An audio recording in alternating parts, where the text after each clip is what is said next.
We began 2026 at NACS with a new CEO. Frank Gleeson is now the NACS CEO. He has replaced Henry Armour, who is now in charge of NACS International.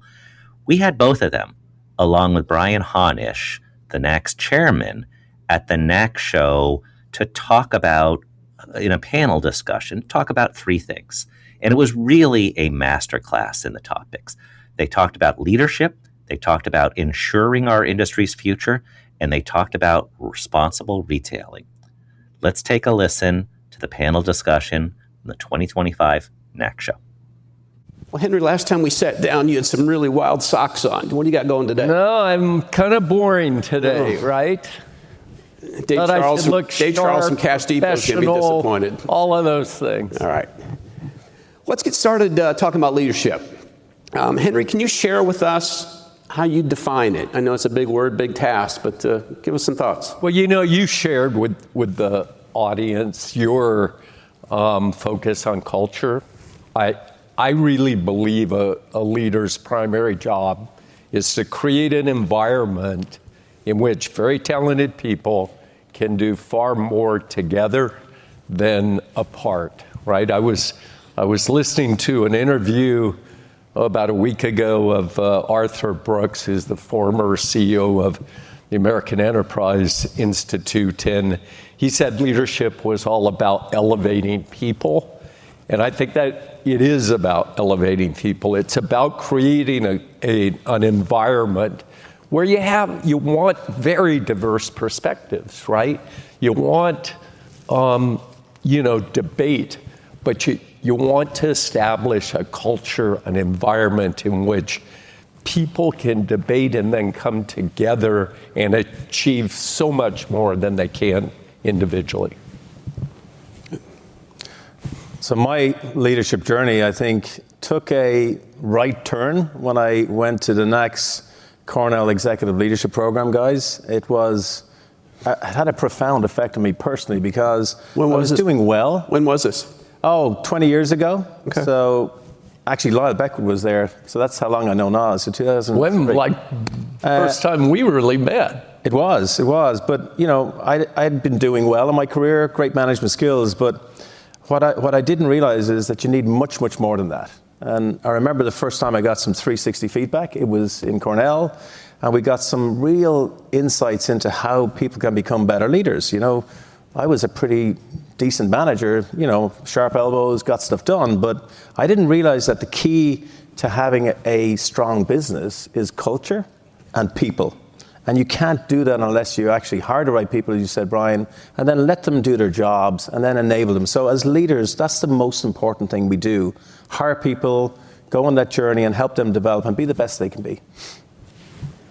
It touched on, at Couche-Tard, the same thing, what's been important. And I would add, we're very proactive at getting rid of jerks. They won't let me call it what I want to call it. And I didn't get that at first. I had some rock stars working for me, but they just couldn't play well with others. They were cancers to the culture. So if I left you with a message, it just isn't worth it. It's hard, but it just isn't worth it. And then just stay humble.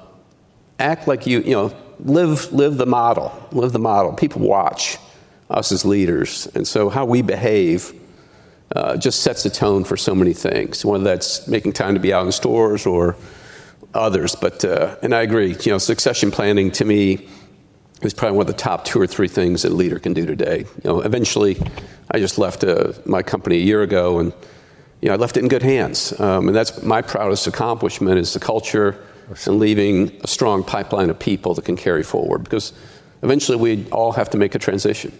I think something you just said, Brian, I watched an interview, Charlie Rose and Jack Welch, at the time the CEO of General Electric, and Welch had this HR philosophy of force ranking everybody in GE and firing the bottom 10% every year. Remember that. And Charlie asked him, God, Jack, that has to be brutal. How do you do that? And he said, well, I have 120,000 employees around the world. 12,000 aren't doing their job anyway. And everybody kind of went, and they said, but here's what's tough. And it's what you just said.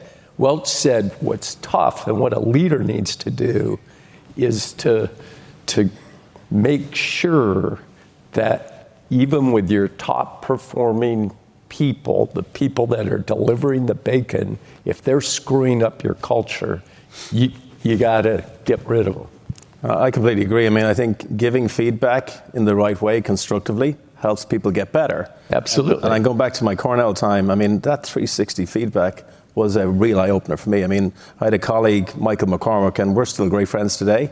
He gave me some pointed feedback that I really took on board, right? And it helped me develop my leadership skills. And fundamentally, you are on a journey. You can get better. And I would encourage everybody, take advantage of the NACS programs. It's a lifelong learning opportunity. Harsh critique is pretty good. Natalie gives me harsh critique quite frequently, and I learn from that, right?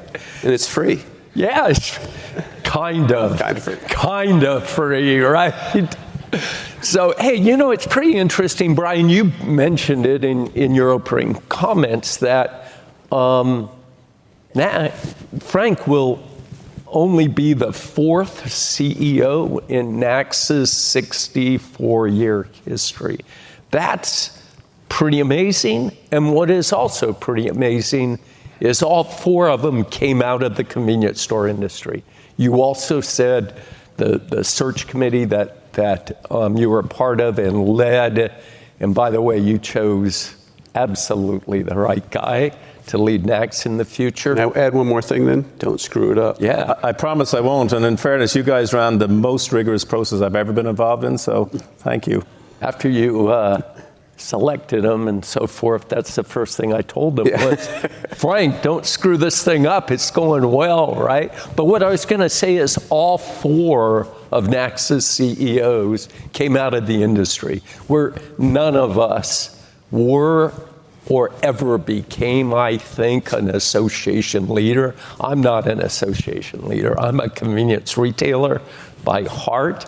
And so all of the CEOs really are about their customers. I had the great privilege of, it being announced that I was going to become CEO about 7 or 8 months before I became CEO, and I just went on the road to take the pulse of our members, to ask them questions. What do we do well? How can we do it better? Are we doing things we ought not be doing? What should we be doing that we're not doing? And one of the things, when I think I visited 137 people, one of the themes that came out of that, I was amazed with the hunger for touch. The hunger for touch. Many times, many of my visits, I was the first person from NACS that had ever been in their headquarters. That kind of amazed me, by the way, but they were so grateful that somebody came to listen, right? So at my first full staff meeting, when I became CEO, I told them that. I told them how important it was for us not to be an organization where we expect our members to come to us, that we need to go and be with our members and to go to them. So I asked Jeff Lenard, our VP of Communications, I said, Jeff, I remember this United Airlines commercial, right? Can you kind of get a copy of that? Because I want to show it in my first staff-wide meeting. So take a look at this video. I got a phone call this morning from one of our oldest customers. He fired us. After 20 years, he fired us. Said he didn't know us anymore. I think I know why. We used to do business with a handshake, face-to-face. Now it's a phone call and a fax. Get back to you later with another fax, probably. Well, folks, something's got to change. That's why we're going to set out for a little face-to-face chat with every customer we have. But Ben, that's got to be over 200 cities. I don't care.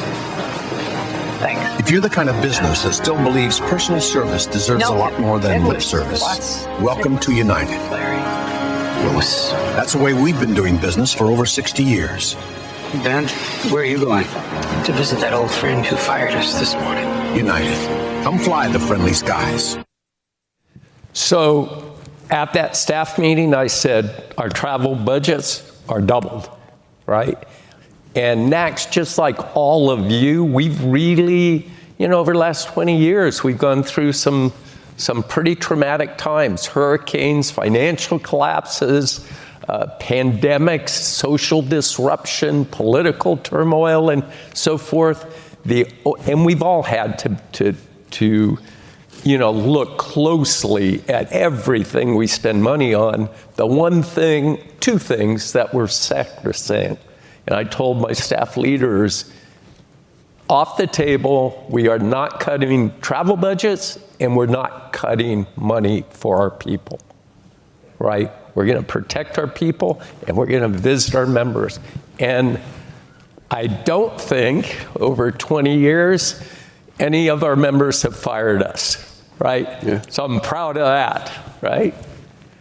So well done, Henry. Thank you. You're leading me a great organization. But, I think the one thing the three of us have in common is not just that we're convenience retailers, but we value the front line. Absolutely. We value the members, we value our partners, supplier partners, because most of us have actually grown up in the industry. We started with a one store. We might have even started as a sales assistant, in my case, and worked through it. And so we understand the value of the people at our front line, the jobs they do every day for our customers, and the importance of the teams who serve. And I have a mantra I always use, which is, if you're not serving a customer directly, you're actually serving somebody who's serving a customer. So that's a mindset. And I think we have that in the industry. Certainly, that's my view on how things work.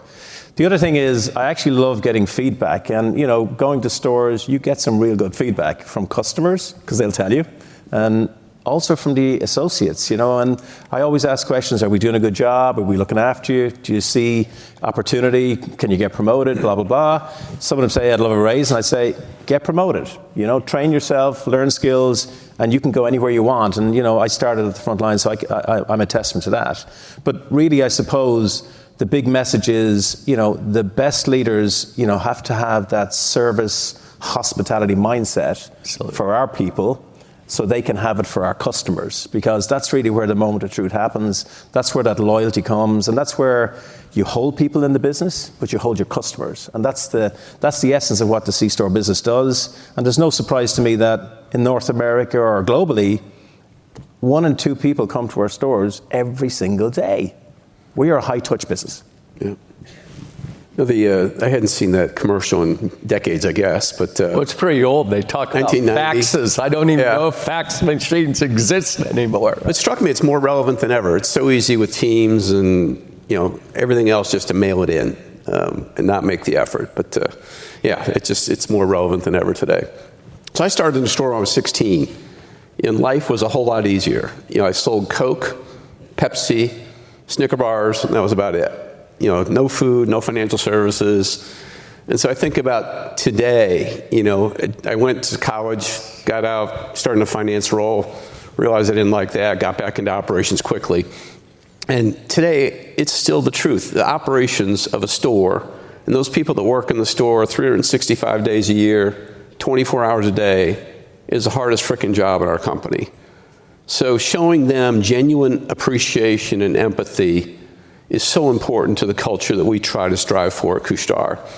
And also we get to see, as Frank said, whether we're making it easier or harder, we can make simple little decisions that put a whole bunch of rocks on their wagon, or we can do some things that make life easier for them and let them do what they're best at, which is taking care of people, providing great customer service. So I've just continued to try to spend a lot of my year visiting stores.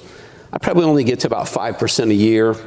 Probably did, I kept through that at COVID, but just, again, it's modeling the behavior as leaders that you want to see out of the people that you work with. So COVID, one of the many crises that you mentioned, Henry, that's faced leaders over the last decades or two, one that I don't think any of us see coming. I guess crises don't have to be big either, right? We all face them in our roles in our daily lives. It could be losing a key employee, a key customer, economic slowdown, et cetera. So, guys, what do you think? Could you share, is it easier to lead during times of calm or crisis? Well, if you're a good leader, you have built a culture and you have established an environment that talented people can achieve far more together. The interesting thing, NACS is filled with high-achieving staff. I mean, we have 80 staff members that I am so proud of. They're so high-achieving. They respond actually to crises, right? I mean, I don't know if they'll bleep it out. Shit happens, right? And as a leader, you have to have established an environment that your team will respond to that. And if you've done that, you never have to look over your shoulder to see if they're following you. They are absolutely behind you, and they're energized by it, right? They're energized by it. One of the problems when you have a whole bunch of high-performing, high-achieving people and things are calm, they kind of get bored, right? It's like, well, what do we do next? You know what? There's an any mountain to climb. Okay. So it's not easy by any means to lead in a crisis. And I won't say it's fun. It is energizing, and if you have the right people, you really can deliver extraordinary results, right? Yeah, I mean, listen, I'd completely agree. They definitely get you focused, right? Because, things are uncertain. You've got to really pull the teams together. But they're bloody scary, right? Because it's unknown. I mean, we're not sure what's going to happen next, so we have to kind of pivot quickly and react very quickly. And, it brings me back to a couple of them. I remember quite distinctly in my career the 2008 financial crisis in particular. Yeah, I was working with Topaz Energy. We just spent $50 million rebranding the whole network, a whole load of money in advertising. And then all of a sudden, the financial market crashed, and it crashed heavily in Ireland. Like, we had a property bubble, the banks were bankrupt, Europe had to come in and bail us out. So we had absolutely no liquidity, right? And we were leveraged, like a lot of businesses, we had loans, and Ireland wasn't a great place to sell product to. So we were probably taking in a lot of the product, most of it from abroad. So we were faced with some big decisions. One of them in particular, I remember in July 2008, we had an end of month sales tax bill to pay, like everybody pays every month. But we also had to pay for a ship of fuel out of Mongstad in Norway, right? Now, why is that important? Well, our country's an island. We don't make fuel, right? We import it. So we literally had, I think we estimate about 7 days worth of fuel left in the country. So if we didn't pay for that ship out of Mongstad, and by the way, we had to pay in cash because credit wasn't available, right? So what do? Well, we rang up the government and said, Mr. Finance Minister, can we miss our VAT bill or tax bill this month? And he said, no. I said, well, do you want to have cars driving and planes flying, right? Because that's the crisis we're in. He said, yes. I said, well, we're going to have to pay for a tanker of fuel coming out of Mongstad. The bank's in trouble. So I think those moments in time force you to confront issues. But if you work with the stakeholders, you know what? You can get an outcome that works. Yeah, and I think many times what you just described as something you handle in your company and so forth. I think increasingly macro factors that are impacting your people, nothing that you've done, but outside of your organization, outside your culture, things like the social disruption that surrounded George Floyd, for instance, that impacted people. We have a strong internal culture, but our people were impacted by that, and you have to deal with that too. I'll also say sometimes crises can create opportunities, right? I mean, the door closes here, but it can open over here, right? Yeah. Hurricane Katrina is an example of that. I think I was CEO of NACS for 6 weeks, and Katrina wiped out New Orleans, and the NACS show was supposed to be in New Orleans, and it's like, oh my God, what do we do? That's a whole different story there. But what happened after Katrina is because of short fuel supplies, obviously costs went up, prices went up, and Congress went ballistic about allegations of price gouging and all of that. Remember that. We had Bill Douglas, a dear friend of mine who was chairman of NACS at the time. We brought Bill up to D.C. to testify at the House Energy and Commerce Committee on this whole investigation of price gouging. And Bill turned it completely around. He said, no, there isn't price gouging. Here's all the data. But I'll tell you what, whose price gouging is Visa and MasterCard. If you want to investigate somebody about price gouging, it's them. And that was, 20 years ago, and that launched our 2-decade battle to really reform swipe fees. We named it swipe fees, which was brilliant. At first, we called it interchange fees. Not much emotion in there. When we rebranded it to swipe fees, everybody understood what that was. And that's an example of a crisis giving you an opportunity to pivot and pursue something else that's super important. You guys at Couche-Tard did a whole bunch of that stuff during COVID. Yeah, I mean, when that happened, again, I'd hate to think back, it's 5 years now, but, unprecedented, right? What's happening? And it was amazing to see what our teams could do when they were challenged with the impossible. We quickly said, we're going to take care of our people, so let's get plexiglass in 10,000 stores, and 2 weeks later, they pulled it off. We'd sourced hand sanitizer from anywhere we could find it. And just amazing things that people can do when they're challenged with a big, hairy goal. And sometimes a crisis does bring out the best in their organization. When you were saying that, it reminded me of what Annie closed her brilliant talk yesterday. Awesome, yeah. The St. Francis of Assisi quote, you do first what's necessary, then what's possible, and what's going to happen. You end up looking and you're doing the impossible, which is what this industry really did during the pandemic. Speaking of the pandemic, it brought the country, it brought the world to its knees, right? And NACS was really tasked with, not just for the benefit of our industry. Our board said to us, we serve every community in the United States. What are our customers going to do? What are our communities going to do if we're not open? They're not going to have access to food and water and fuel and so forth. And almost all other retail associations and channels were going to the government asking for handouts. It's like, okay, we're closing down and we're going to lose this much money and we need money from the government and so forth. And our board said, hey, NACS GR, what we want you to do is keep us open.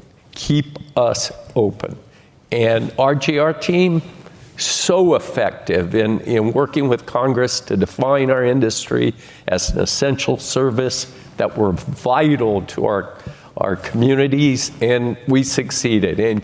And you all really kept this country running by staying open. Yeah, listen, Henry, I agree with that 100%. I mean, the advocacy work that the team do is so important. And, we've got a great reputation. When I talk to people, NACS delivers and NACS is heard. And, it does remind me of some of the experiences I've had in my own country where during COVID, I was president of the Irish Business Federation, which essentially was all businesses, right? So manufacturers, service guys, big companies, small companies. And, it was a very turbulent time, right? So trying to represent all stakeholders and make sure everybody was taken care of, very challenging. But I have a couple of moments that kind of stand out. And, it was very early on in the pandemic, and, there was about 50 CEOs pulled together as part of the Confederation. I remember the finance minister saying, we're going to shut the country down, right? So, and, some of the guys said, that no big deal. Yeah. And I was in the hospitality industry. I had 5,000 people working for me that potentially couldn't go to work the next day. Noel Keeley was actually sitting opposite me. Noel was the CEO of Musgraves, and he was in the convenience, person. You know Noel, right? Yeah, absolutely. Great member of ours. We put up our hands, and I said, hey, if I furlough or lay off 5,000 people, how are they going to get paid to pay their groceries, their rent next week?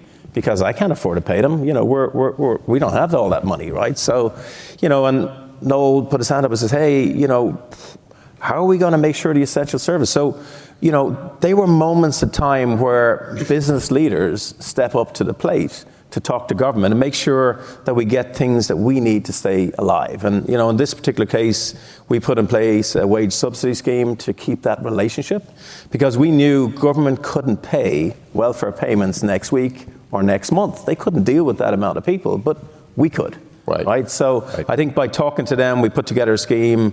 Noel and I worked very closely with government to make sure that we could pay employees so they could stay at home, because that's what the government wanted.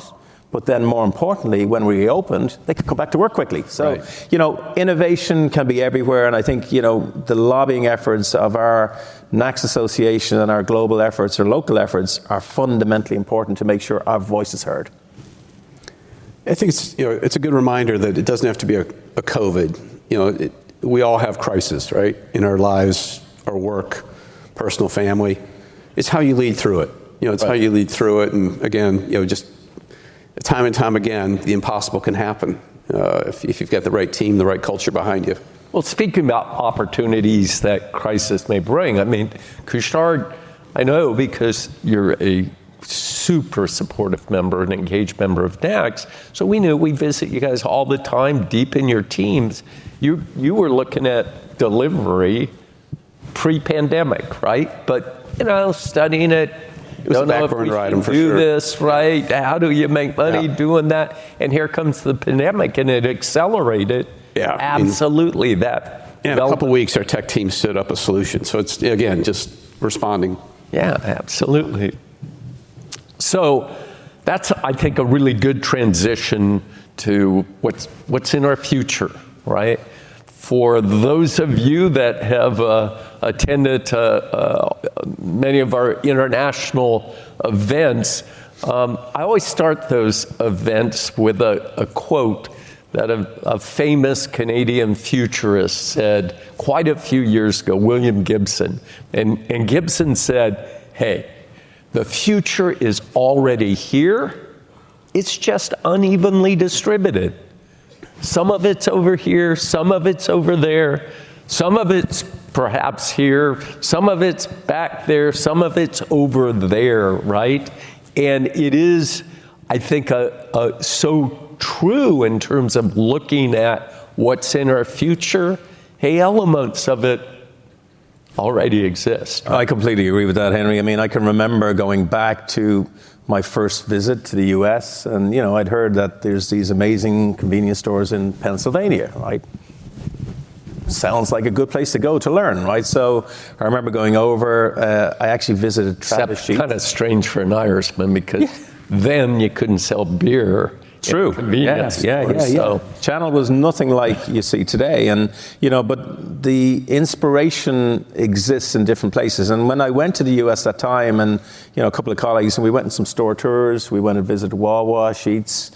Again, I remember going up to visit Travis in particular, because they were building this huge restaurant convenience store in Altoona. I'd never heard of Altoona, right? And it took me a while to get there, and I found this huge store. Now they're rebuilding it again now to kind of the next generation. So that kind of inspired me and the team to take back the bits that we saw. And, you know, what we saw over here was Quick Trip had an amazing customer service. Their store manager's front desk was just as you walk in, right? So, hey, I think we could do that. You know, Wawa, coffee. They were selling a lot of coffee. Hey, they're still selling a lot of coffee. And you know what? It's not just drip coffee now. They're selling all of the flavored coffees, the cold coffees, because the channel has got very big. And my own personal view on coffee, we sell more coffee than most anybody else, and we will get bigger and stronger. So I'm convinced that that kind of innovation is around us. You got to go find it. Now, the hardest part is taking it back into your business and executing. And that's what the really good guys do. Yep. They take those ideas, they put them into their business, and they make sure that they've got that customer experience. But, you know, you have to learn from it. You know, and I think we saw it last night at the international reception. You know, the best store internationally was in Lion Place, you know. And right, in Argentina. Yeah, so Claudio, I know Claudio, I've known him for years. He travels the world, stealing ideas, bringing them back. He's done something amazing down there. He's been part of our food convenience competition. But, you know, that's how he's going to build his business long term, by taking those ideas and taking the future and bringing it into his business. Yeah, and that, as I said, that Gibson quote, the future's already here, it's just unevenly distributed. That has really been the foundation of NACS's global engagement. And through that and through the membership we have around the world, we've built and we continue to build and refine a radar screen of I think it's 39 different issues of what country is most advanced on this issue and so forth, to help our most progressive members to really see, oh, I'm really interested in payments. Well, if you're interested in the future of payments, I tell you, it's a waste of time to walk down the street and look at what anybody's doing, right? Probably 20 years ago, we'd tell you, go to Hong Kong. It's the first place that had stored value NFC cards, right? Then it became quickly Tokyo, and then in the last decade, China with Alipay and WeChat Pay, where you pay with QR codes. That's the only way you can pay. Today, if you ask me, if you want to look at the future of payments, you need to go to India because they've digitized their national currency. So that's what we try and do, is build this radar screen. But it's always been that way. You know, here's one example. 19 years ago, Scott Hartman went to one of our global forums in Asia. And 6 months later, after he came back, he said the following thing on the video. Let's reel Scott's video here. It's pretty interesting. And customers want technology. Clearly, technology will play an ever-increasing role at our stores, and it is already in Asia. The cell phone you have today acts nothing like the ones they are using in Japan and Korea, but you will soon see them here. Cell phones are customers' electronic wallet, a personal scanner, a personal navigation system, and locator. The cell phone will be the payment replacement for the plastic credit card. Customers will receive offers on their phones, redeem electronic coupons with their phones, and web applications will allow them to find the lowest price products between them and their next destination. Technology will play a huge role in getting to our stores. The cell phone will soon be our car's internet connection device. As retailers, we will market our gas prices to customers as they drive down the highway, and customers will have their cars programmed to seek out food offers they prefer. The in-car C-store billboard is closer than you think. And that was before the iPhone. That was 6 months before the iPhone was announced. He should be a futurist. That's like 19 years ago. Scott's a good friend of mine for many, many years.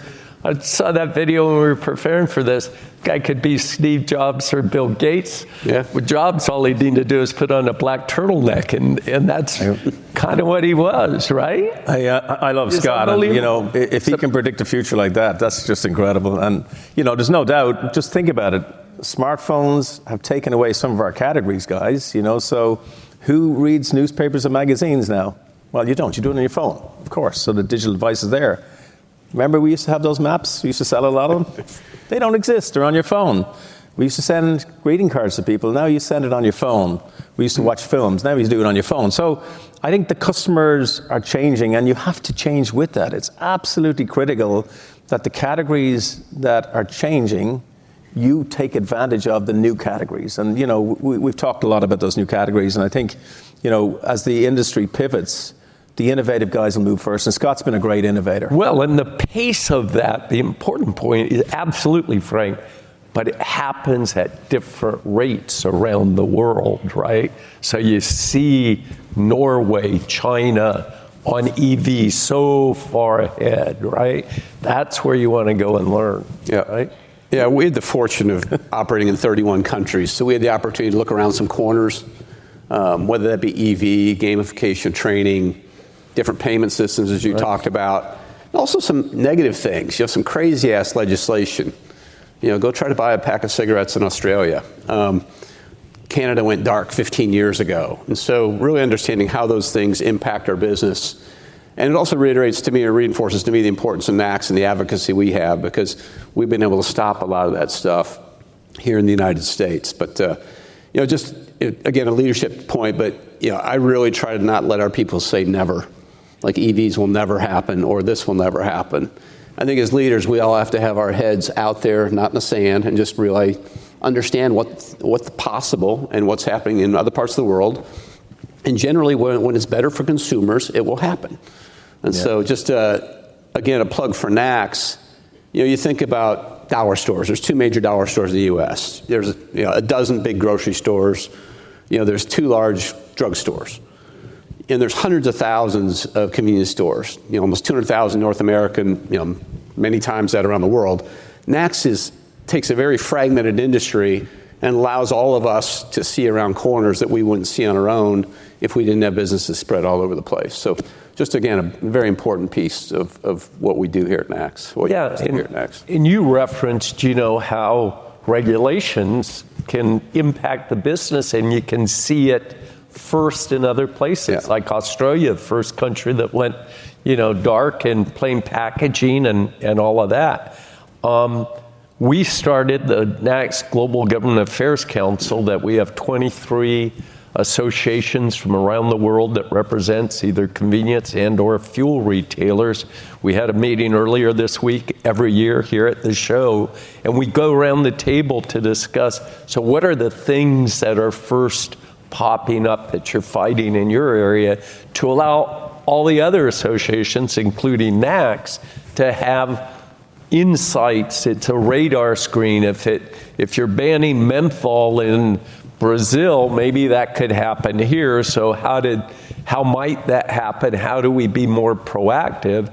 And not just defensively, sometimes on the offense. So our whole battle plan on swipe fees and at first debit fee reform was really grounded with the knowledge that we got from Australia. Australia had already capped debit fees. We spent so much time with the association there, with consultants there, to understand the impact of that. And we built the argument and embedded it basically in the Durbin Amendment.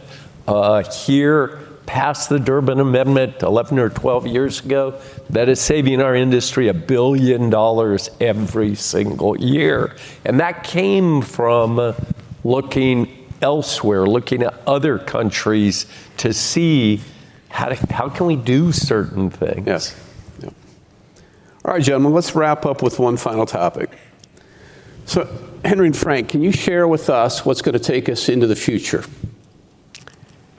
Yeah, I think there's a number of things. Frank, your background as president of Aramark Northern Europe for almost a decade gives you a huge amount of insights into food service. And I think food service absolutely is part of our future.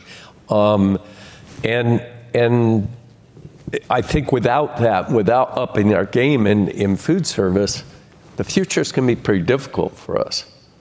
Yeah, listen, I would definitely feel that food is a phenomenal growth opportunity for this channel, right? If you just think about some of the places where it has expanded and grown in particular, and Brian, you'll notice Ireland's been probably at the center of the convenience or food-venience revolution. Yep. When you go out into that marketplace, and many of you have been there, you'll see exceptional execution. You'll see operators who are learning from what's going on around the world. They're bringing it back into their home markets. And then you'll see unbelievable competition, right? So all of the operators in that market, whether it's Applegreen, whether it's Maxwell, Centra, they are all competing for share of wallet. But the good news is the convenience industry is capturing more, and they're taking it from QSRs. So I have a firm, strong belief that we've got the best real estate in the world in our channel. We have a great opportunity because we're the closest to the customer. We have a great opportunity because we can deal with multiple day parts for the consumer if you're in the categories that are growing, right? So that's the pivot that we have to do as an industry. We're not just fuel retailers anymore, although we will sell fuel in many ways, Brian. We are not just packaged goods sellers or tobacco sellers. We're going to be selling nicotine and other delivery products as that pivots. We're going to be selling packaged beverages, but food, right? Food, well-executed food, gives everybody here an opportunity to serve a customer 3 or 4 times a day. Right? I've said this many, many, many times. You fuel your car once a week. You fuel your body 3, 4 times a day. So if you're an organization like Wawa or Apple Green or any of the operators globally, you know, Lion Place, they are getting more repeat business because they are satisfying more day parts and they're building loyalty with their customers. So I think, in my view, it's a great opportunity, and I would encourage everybody to look around, take it in. You could start small and build, and that's what a lot of companies do. You know, you look at your marketplace, but what happens, and what happened to Pennsylvania over a period of 20 years, right? It started, it's grown, and you know, I recently was back there again. They're now on to the next level, and the Rudder store I saw very recently is like 15,000 square foot of convenience, sports bar, lots of new things going on, right? Because Scott is thinking 10 or 20 years ahead, as are all of the key players. So great opportunity, everybody. I would say if you're not in food, get into it, you know, build and grow. It's certainly going to be a great opportunity for our channel as things change. Yeah, painful but necessary. Painful but necessary. It's a hard journey. It is a very hard journey, and I think you're not going to transform your food service offer if you're a convenience retailer by copying or benchmarking against the C-store down the street. If you're really going to do it, your competitive set is QSRs, quick service restaurants, right?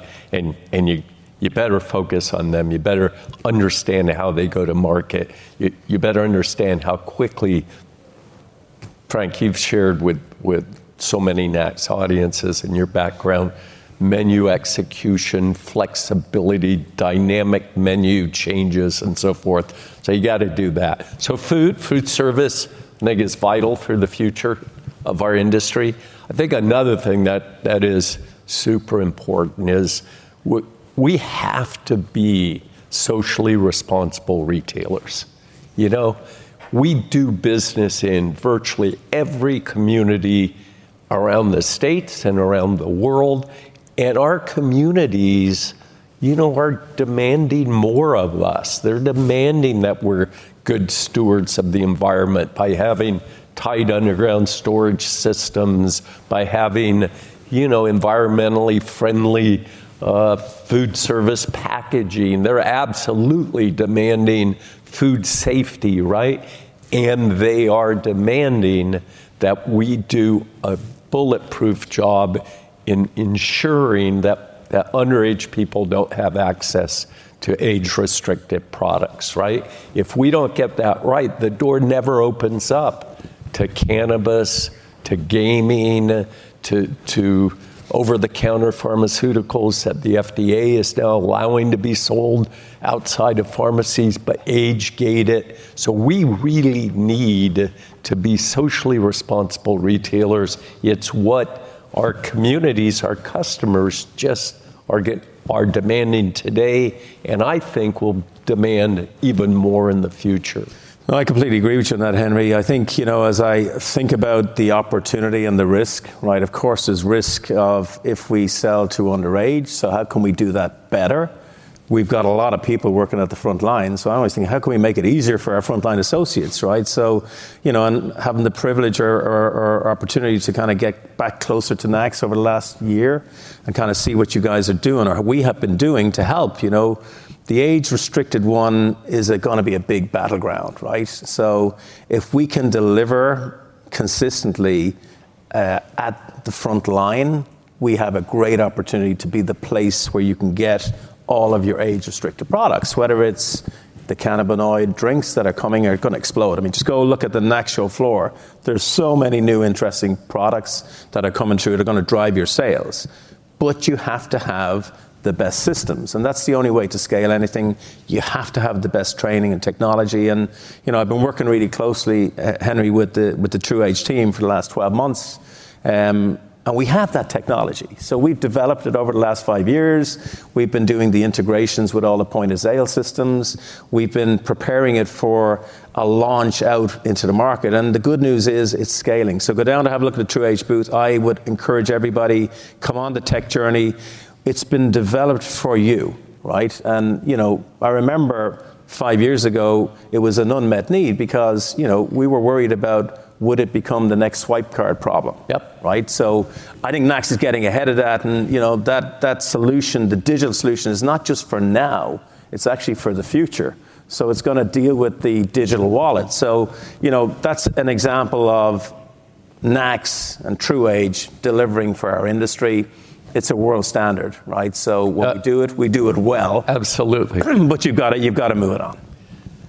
So I think another thing to ensure our future is I absolutely would be amazed if anybody in this room's operating costs have gone down. Right? Sadly, operating costs for everyone is increasing, and our competitive set is expanding.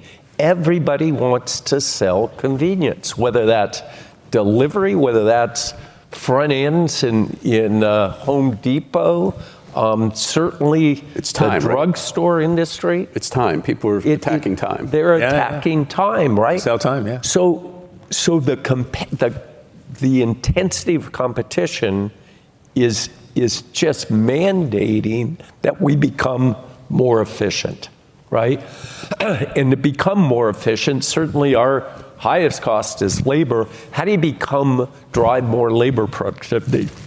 I think there's a lot of technology to help us there, right? Self-checkout is one way to do that. But when we adopt new technology, you have to be really careful that you don't give away an enduring competitive advantage. Part of that is the relationship all of you have with your customers. If you're not on a major traffic artery, 80% of your customers every day are the same people. And you have small store teams, and they know them. And they, in the old days, Tommy comes in and he always buys Marlboro Reds or Camels or something, and you put it down on the counter before he gets there. Hey, technology can do that for you. But what it can't do is to say, hey, Susie, how was your daughter's, soccer tournament this weekend? Yeah. Hey, Tommy, how's your broken leg coming around? Hey, Mary, your son just got married like last week or last month. How'd that go? This channel is very unique in having personal relationships with its customers, and we have to be really careful about not giving that away. I think, for instance, self-checkout, Quick Check, New Jersey, Dean Durling, also a former NACS chairman, was the first company that broad-based introduced self-checkout. And this was 15 years ago or so, 16 years ago. And I sat down with Dean and I said, so Dean, what's the objective? Are you trying to cut costs? He goes, no. What I'm trying to do is convert a transactional employee to a customer service employee.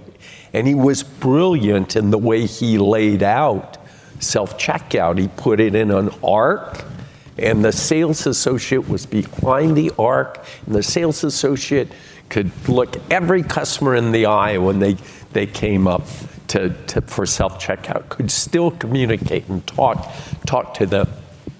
Brilliant execution of that, and we see so often as people rush to technology, they put, say, self-checkout up against a wall, right? And you just fracture this relationship, this personal relationship you have with your customers. Yep. So I think technology, we have to get more efficient, we have to embrace new technology, but we also have to be very careful how we do it. Yeah, Henry, let me build on that. I mean, I think it really has to start with what problem are you trying to solve? So, and then how can you use technology to help you with that? So whether it's at the checkout, and let's be honest, self-checkout is not the answer to all our problems because it doesn't always work. Right. Not everybody likes it, and some of our older customers, they're not comfortable with it. So I think we have to start with what's right for the customer, make sure we're making it efficient. I think back, Mashton that you're deploying, I saw that 10 years ago, and it's taken a while to develop. Trial and error and develop as you go through it. So the most progressive retailers, or every retailer in my mind, you've got to start with what problem? Whether it's back of house, how can we make life easier for ordering, getting goods in? How can we make sure that we're using AI in a way that kind of helps us with our assortment?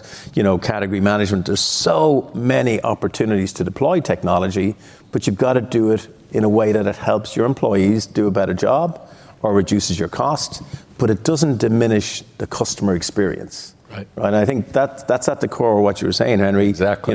We are the human part of service, right? And our employees, I think, or our team members at Frontline can actually go that extra mile, and there's nothing better than when you walk into a C-store and you get a hello, hey, Henry, how you doing? Or you get a smile. That, to me, can actually make someone's day. And you can't replace that with a machine, right? Yeah.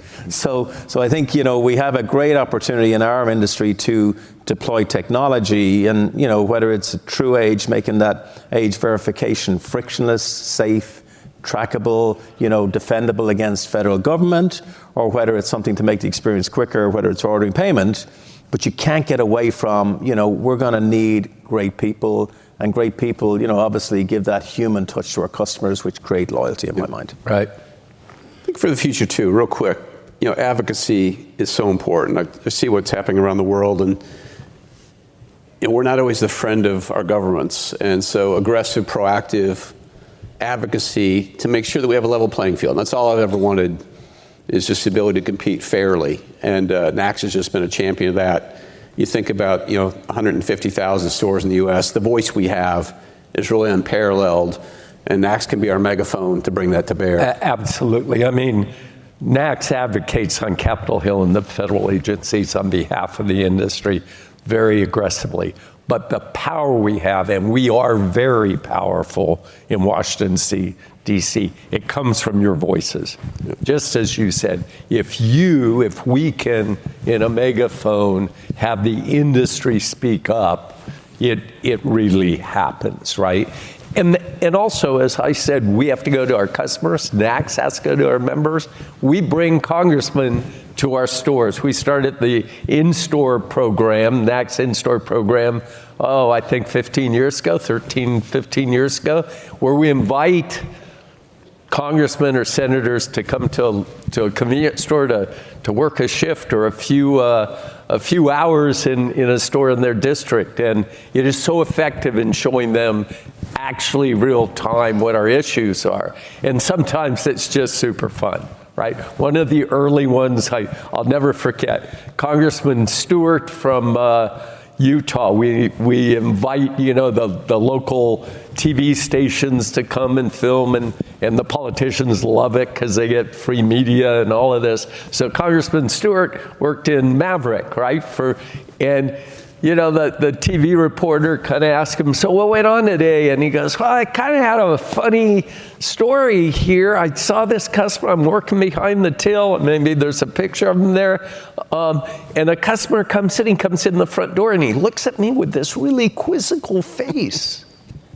Then he goes over the cooler, gets a soft drink, comes up, puts it down in front of me, and he's still looking at me like, what? And he finally says, aren't you Congressman Stewart? And Congressman, they just ask on public recognition, right? So he's so proud, that one of his constituents actually knows what he looks like. And he goes, well, yes, I am. And the guy goes, what the hell happened? They fired you from Congress and you're working at Maverick now? No, you get a better job. And that was on the nightly news, local news in Salt Lake City. It's just cool stuff, right? Yeah, that's a good one. I like it. Yeah. Hey, gentlemen, I've truly just enjoyed the conversation today. Hopefully you guys have found a few nuggets in there. Henry, thank you so much for what you've done for NACS for 20 years. He leaves an association and industry that's never been in better shape. Yeah, absolutely. Thank you. Frank,